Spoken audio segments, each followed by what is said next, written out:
ਹੁਣ ਆਪਾਂ ਕਰਾਂਗੇ ਵਾਟਰ ਟੈਸਟ। ਇਹ ਹੈ ਟਾਈਟੇਨੀਅਮ ਦੀ ਰਿੰਗ ਜੋ ਕਿ ਸਪੇਸਸ਼ਿਪਸ ਤੇ ਵੀ ਆਪਾਂ ਨੂੰ ਮਿਲ ਸਕਦੀਆਂ ਨੇ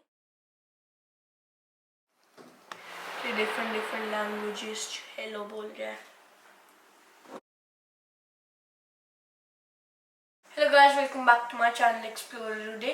आज मैं करूँगा आईफोन 15 दी अनबॉक्सिंग। इस ते आप फैक्ट्स जानांगे ते की अपग्रेड्स ने ते आप 2 टेस्ट्स भी करेंगे जो कि होंगे वाटर टेस्ट ते कैमरा टेस्ट।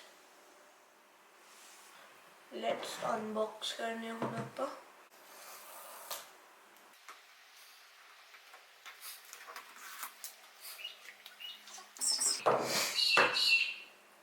है आईफोन। तो आईफोन 15 प्रो की थोड़ी जी स्पेशलिटीज दस देना मैं तुहानू।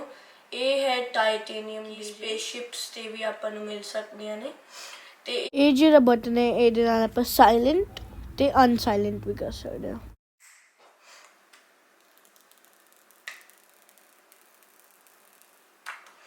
ये बेस्ट चीज़ होंदी है आईफोन दी ये करना।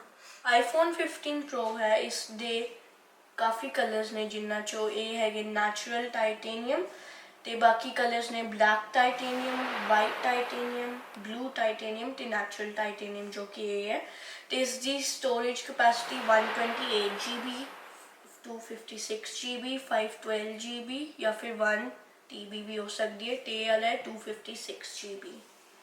आईफोन 15 प्रो 6.1 इंच का है तो इसका वेट है 187 ग्राम्स। आईफोन 15 प्रो विच स्प्लैश वाटर ते डस्ट रेजिस्टेंस है तो ये कोल एक अपग्रेडेड A17 प्रो चिप भी है जो कि आईफोन के अंदर होंगी है। आईफोन 15 प्रो के कैमरास की स्पेशलिटीज ये है, ये 48 मेगापिक्सल्स है ते 15x डिजिटल जूम भी कर सकता है तो ये कोल एक नैचुरल स्टेबलाइजर भी है जिससे मतलब जे फोन जो कुछ ज़्यादा हिलूगा तो अपने आप ही आईफोन उन्होंने स्टेबल कर सकता है। मैंने आईफोन ऑन किया है तो डिफरेंट लैंग्वेजेस हेलो बोल रहा है।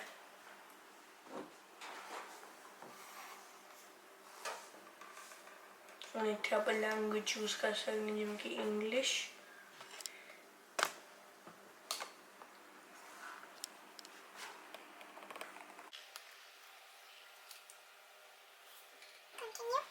हम आईफोन ऑन होया तो ऑन तक मैं तुहानू आ दिखा देना। ये है चार्जर आईफोन का टाइप सी, थोड़ा जा न्यू है मतलब डिफरेंट है देन नॉर्मल नालों। तो ये है जी सिम कड्डन ली, इस तरह तुसीं सिम कढ सकते हो अपने फोन तो। हुण आपां करांगे वाटर टेस्ट। पानी है कल आपां कर नहीं पाए सी क्योंकि आईफोन ऑन होने थोड़ा टाइम लग गया तो मैं फोटोज भी लूँगा थोड़ी जी।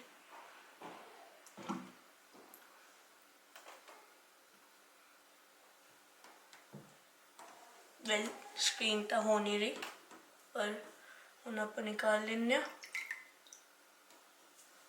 तो जे तुसीं देखो तो स्टिल वर्क कर रहा है तो अलग वाटर विच जा सकता है आईफोन। ये है कि आईफोन 15 प्रो दा फोटोज दा मैक्स जूमिंग जो कि 15x है। ते है आईफोन 15 प्रो दा वीडियो दा मैक्स जूमिंग।